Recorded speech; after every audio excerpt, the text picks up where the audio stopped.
বন্ধুরা, বলা হয়ে থাকে একজন সত্যিকারের দেশপ্রেমিক মরে যাওয়ার পরেও তার ভেতরে দেশপ্রেম কখনোই মরে না। এই ভিডিওটি তারই প্রমাণ। আজ আমরা আপনাদেরকে এমন একজন দেশপ্রেমিকের সম্পর্কে বলবো যিনি মারা যাওয়ার পরেও তার আত্মা সীমান্তে আজও শত্রুদের সাথে লড়াই করছে। হ্যাঁ বন্ধুরা, এই সৈনিক 1967 সালে মারা গিয়েছিলেন, কিন্তু তার আত্মা আজও দেশের নিরাপত্তার জন্য সীমান্তে পাহারা দিচ্ছে। তিনিও বাকি সৈনিকদের মতো করেই পুরো নিষ্ঠার সাথে তার দায়িত্ব পালন করে যাচ্ছে। দেশের নিরাপত্তার জন্য যে কোনো পরিস্থিতির মোকাবেলা করতে প্রস্তুত। কি বিশ্বাস হচ্ছে না? বিশ্বাস না হওয়ারই কথা, কারণ এমন ঘটনা নিজের চোখে না দেখলে কেউই বিশ্বাস করবে না। কিন্তু আজকের ভিডিওটি শেষ অবধি দেখলে আপনিও বিশ্বাস করতে বাধ্য হবেন। হ্যাঁ বন্ধুরা, কারণ এটি একেবারে সত্য ঘটনা। তাহলে চলুন শুরু করি। বন্ধুরা, এটা কয়েক বছর আগের ঘটনা। দুইজন সৈনিক যখন প্রচন্ড ঠান্ডায় ভারত চীন সীমান্তে ডিউটি করছিল, তখন ঠান্ডায় তাদের অবস্থা খুবই খারাপ হয়ে গিয়েছিল। রক্ত জমে যাওয়ার মতো ঠান্ডা ছিল। পরিস্থিতি তাদের জন্য খুবই কঠিন হয়ে পড়েছিল, যার কারণে দুজনেরই চোখ বন্ধ হয়ে আসছিল।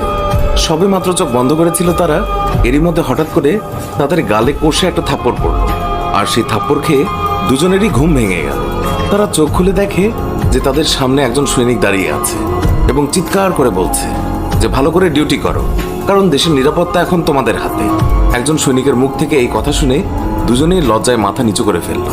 তারপর দুজনেই একসাথে বলে উঠল যে বাবাজি, আমাদের ক্ষমা করে দিন, আমাদের ভুল হয়ে গেছে, এমনটা আর কখনোই হবে না।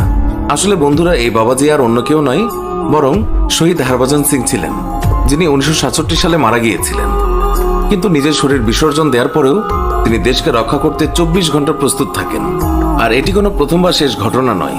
এমন অনেক ঘটনা সামনে এসেছে যেখানে প্রমাণ পাওয়া গিয়েছে যে ভারত মাতার এই সাহসী পুত্র মৃত্যুর পরেও দেশের সেবা করে যাচ্ছেন। ভারত চীন সীমান্তে অবস্থিত নাথুলা পাসের এমন একটি জায়গা যেখানকার তাপমাত্রা সারা বছর ঠান্ডা থাকে, এবং ঠান্ডার সিজনে তো এখানে রক্ত জমে যাওয়ার মতো ঠান্ডা পড়ে।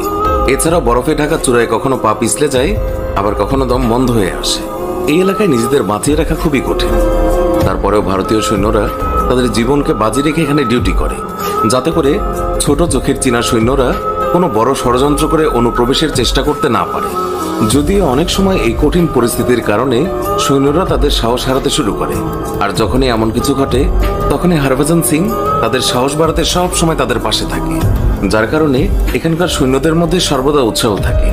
যত বড় বাধাই আসুক না কেন, এখানকার সৈন্যরা সব সময় প্রস্তুত থাকে, কারণ শত শত সৈনিকের মধ্যে এখানে এমন একজন সৈনিক উপস্থিত আছে যাকে দেখা যায় না, কিন্তু দেশ রক্ষার জন্য 24 ঘন্টা প্রস্তুত থাকেন। আর এই কারণে এত ঠান্ডায় ডিউটি করার পরেও এখানকার সৈনিকদের চোখে কখনোই ঘুম আসে না। তারা সম্পূর্ণ নিষ্ঠার সাথে তাদের